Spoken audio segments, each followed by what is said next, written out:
All right, welcome to this explainer. Today, we're going to dive into a fascinating situation and examine how the world's absolute most famous wine region is currently adapting to a set of dual existential threats. We're basing this on a really detailed technical report covering the current state of Bordeaux. Now, for centuries, this specific region has been the gold standard for red wine. Their prestige literally defines global standards. But right now, the data shows a region standing at an absolute crossroads. So think about this for a second. What actually happens when the ground beneath your feet, both literally and economically, just starts to shift? Bordeaux isn't just dealing with a couple of hotter-than-usual summers here. They are facing a profound, massive disruption on two completely different fronts at the exact same time, and their ultimate survival means they have to save not just their vines, but their actual identity. It's really about staying recognizably Bordeaux in a world that is fundamentally changing around them. All right, part one, the perfect storm, a dual crisis. We are basically looking at intense climate pressures going head-to-head with severe market pressures. On the climate side of things, we've got warmer temperatures, structural water stress, much earlier ripening windows, and way more frequent extreme events. Things like sudden frost and devastating hail. But then, right alongside that, you have the market side. We are seeing a structural contraction in overall wine consumption. Actually, scratch that. It's not just a dip. It is a fundamental, long-term shift. Exports are incredibly weak in traditional markets right now. Just think about the plummeting demand in historically strong areas like China or the US. There's massive pressure on traditional red wine segments, plus a really fragile supply chain dealing with huge cost inflation for everything, literally everything, from glass bottles to transport. So the takeaway here is that we aren't just talking about adapting to warmer weather. We're talking about adapting to a shrinking red wine market at the exact same time. Moving on to part two, the vineyard defense, or adapting the source. What's truly fascinating to me is how Bordeaux is treating its plant material and soil. They aren't just static backgrounds anymore, they are dynamic, living systems used to fight these climate pressures. To combat things like early ripening and water stress, they aren't just crossing their fingers and hoping for rain. They are actively running rigorous trials on rootstocks and clones, even rebalancing the varieties of grapes they grow. To fight the heat and the loss of freshness, they've shifted their soil management entirely, bringing in cover crops and compost to help the soil hold on to water. And when it comes to water management, here's the kicker. They use no routine irrigation, none. Instead, they prioritize deep roots and endogenous resilience. That essentially means they are training the vines to build up their own internal immune system against stress, rather than relying on a drip hose to bail them out. They're doing all this incredibly meticulous work to maintain their historic terroir, even as the mercury rises. So what does this actually look like out in the dirt? Let's get specific on the tactical adjustments producers are making today. As we said, rootstock and clone trials are huge right now, along with rebalancing varietal composition so they aren't overly dependent on grapes that fry in the heat. They're planting cover crops and using much lighter tillage to keep the soil alive and healthy. They're actually redesigning the physical architecture of the vine canopy, changing how tall the trunks are, and even shifting the direction the rows face to better manage sun exposure. Some growers are even spraying kaolin clay on the vines, which basically acts like a giant bottle of SPF 50 sunscreen for the grapes to prevent sunburn. It's wild.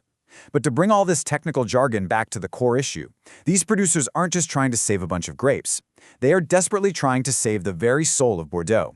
They're redesigning the microclimate so the wine still tastes like the place it comes from. Which brings us to part three, inside the cellar, refinement, not rescue. Now, because the fruit coming in from the vineyard is inherently richer, with much higher sugar levels and lower acidity due to all that extra heat, the cellar practices have to pivot. The adjustments are super interesting. Colder macerations, far gentler extraction, significantly less reliance on new oak barrels, and shorter aging periods overall. To break that down a bit, colder macerations and gentler extraction mean the winemakers are purposefully avoiding pulling too many harsh, heavy tannins out of the grape skins. If they extracted the exact same way they did, say, 20 years ago, the wine today would be an overwhelmingly dense, highly alcoholic mess. The technological intervention here is deliberately restrained. The whole goal is to protect the freshness, the balance, and the readability of the wine. They absolutely do not want to radically redesign the wine with heavy-handed tech.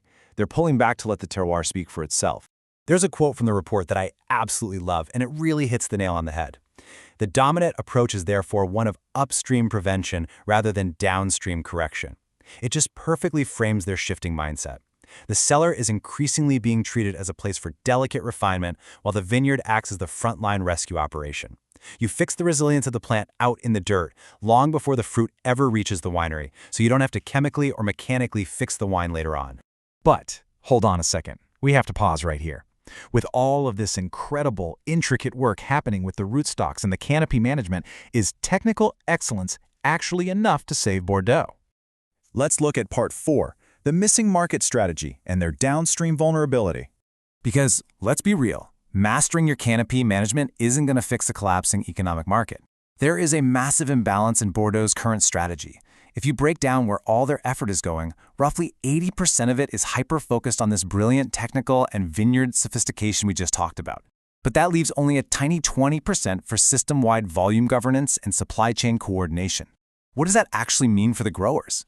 It means understanding exactly how much wine to produce, who to sell it to, and how to get it to them without completely flooding the market and tanking their own prices. Now, despite some recent government-supported measures to physically uproot vines and reduce excess supply, plus some digital marketing campaigns, Bordeaux is still dangerously lagging in commercial strategy. They are producing this truly exceptional wine for a market that is fundamentally shrinking, and their tools for anticipating demand shifts just aren't anywhere near as developed as their farming techniques. And that brings us to the absolute core thesis of this entire explainer. Adaptation must be economic, not just agronomic. Even the most agronomically successful strategy, the most perfectly balanced, fresh, terroir-driven glass of Bordeaux you can imagine, remains economically incomplete if it isn't linked directly to smart portfolio choices and coordinated supply management. An intelligent channel strategy might look like, for example, pivoting away from those overcrowded supermarket shelves to focus heavily on direct-to-consumer sales, or specifically targeting new emerging consumer demographics instead of just relying on the same historical buyers year after year. The bottom line is that high-quality wine simply cannot survive if the business model supporting it is crumbling. Finally, part 5, the strategic future, evolving the model. So, how do they fix this? Well, Bordeaux needs a 3-step strategic evolution, pulling actionable lessons from other mature wine governance models. Step 1, connect production to market signals. Production decisions absolutely have to be informed by actual commercial performance and how stock is moving, not just by centuries of tradition. Step 2, build stronger market intelligence and dashboards. This means creating a shared, region-wide interpretive tool. Think of it like an early warning radar for shifting inventory, plummeting sales, or changes in downstream demand. If growers can see where pressure is building early on, they won't be caught off guard. And step 3, align quantity management with value protection. This is all about actively deciding which products are best suited to preserve that high-value Bordeaux identity and which ones might need a gradual repositioning in the market. Tracking stock evolution and aligning production directly to its final market destination creates true dynamic resilience. Which leaves us with this really profound takeaway. Bordeaux's challenge is not to become less Bordeaux, but to manage its identity more effectively under uncertainty. It's such a powerful lesson, and honestly, not just for wine, but for literally any legacy industry out there.